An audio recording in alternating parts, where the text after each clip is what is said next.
প্রথম কাছে এসেছি, এ প্রথম চেয়ে দেখেছি, কিছুতে পাই না ভেবে, এ প্রথম ভালোবেসেছি,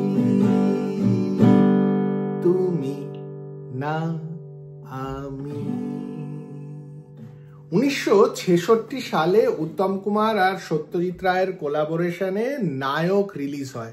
আর এই বছরই রিলিজ হয় এমন কয়েকটা ছবি, যেই ছবিতে উত্তম কুমারের লিপে ছিল দারুণ দারুণ সব গান। আজকের আড্ডা 1966 সালে রিলিজ হওয়া উত্তম কুমারের লিপের গানগুলো নিয়ে। আমি তন্ময়, আশা করি আপনারা সকলে খুব ভালো আছে। প্রথমেই জানাই আপনাদের সকলকে ধন্যবাদ যে আমার গানকে নিয়ে হাসাহাসি করছেন না। গান গাওয়া বা গিটার বাজানো আমার একেবারেই কাজ নয়। আমার গানগুলো গাইতে ভালো লাগে যাতে আমার আর আপনাদের গানগুলো মনে পড়ে। 1966 সালে রিলিজ হয় রাজদ্রোহী। এই ছবিটাতে উত্তম কুমার একজন আউটলর রোল করেছিলেন। আউটল মানে এই ডাকাত টাইপের। এই ছবিতে মিউজিক করেছিলেন ওস্তাদ আলী আকবর খাঁ।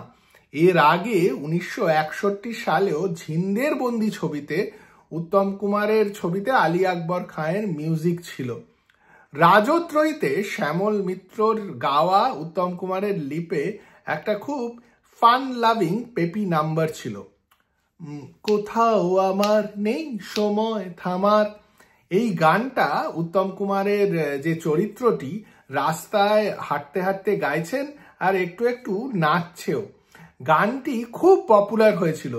একটা ডাকাত উত্তম কুমার, যে অনেকটা রবিন হুডের মতন একটি চরিত্র, গান গাইতে গাইতে রাস্তা দিয়ে যাচ্ছেন। বেশ একটা সুন্দর দৃশ্য ছিল। গানটা আজও শুনলে ভালো লাগে। 1966 সালেই রিলিজ হয় শুধু একটি বছর। গৌরীপ্রসন্ন মজুমদারের লেখা গানে সুর করেছিলেন রবীন চট্টোপাধ্যায়। প্রত্যেকটা গানই এই ছবিতে খুব ভালো, তবে আমার প্রিয় গান হেমন্ত মুখোপাধ্যায়ের গলায় আর উত্তম কুমারের লিপে স্বপ্ন জাগানো রাত। অসাধারণ একটা গান, শুনে না থাকলে শুনে নিন। এছাড়াও উত্তম কুমারকে মাতাল বেশে গান গাইতে দেখবেন যে আমার মন নিয়েছে গানটিতে, হেমন্তরই গাওয়া গান। শুধু একটি বছরে প্রতিমা বন্দ্যোপাধ্যায় আর সন্ধ্যা মুখোপাধ্যায়ের গাওয়া গানও রয়েছে, তবে হেমন্ত মুখোপাধ্যায়ের গাওয়া এই দুটো গানই মন জয় করে নেয়।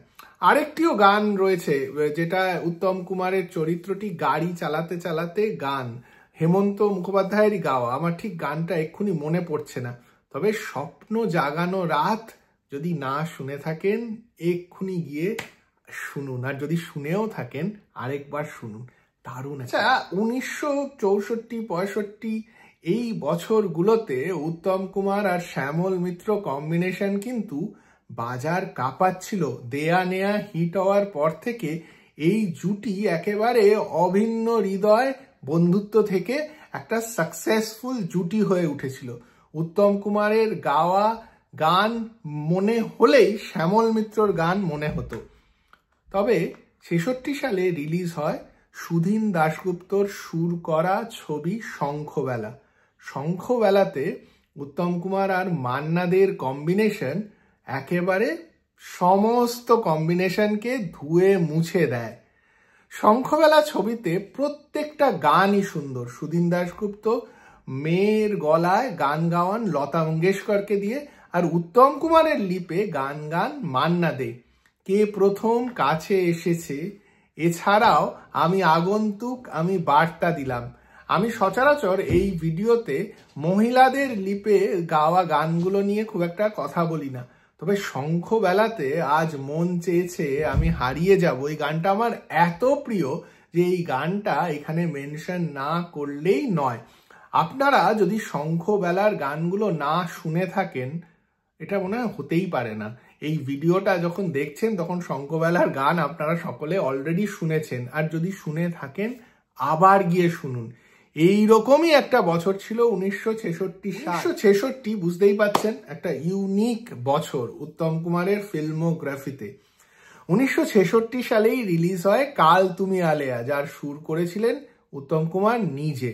আর এই ছবিতে ছিল আমি যাই চলে যাই, এই অসাধারণ গানটি হেমন্ত মুখোপাধ্যায়ের গাওয়া। সত্যি এত সুন্দর গান যে গানটা শুনলেই অনেক চলে যাওয়া মানুষের স্মৃতি আমাদের মনের সামনে চলে আসে। আপনারা এই গানগুলো নিশ্চয়ই শুনেছেন, আর শুনে থাকলেও আবার শুনুন আর আমাকে জানান এতগুলো গানের মধ্যে আপনাদের প্রিয় গান কোনটি। আর যদি এই ভিডিও ভালো লাগে তাহলে লাইক আর শেয়ার করুন, আর চ্যানেলটিকেও সাবস্ক্রাইব করতে একদম ভুলবেন না। আবার আসবো গান, ছবি আর নানা রকম মজার আড্ডা নিয়ে।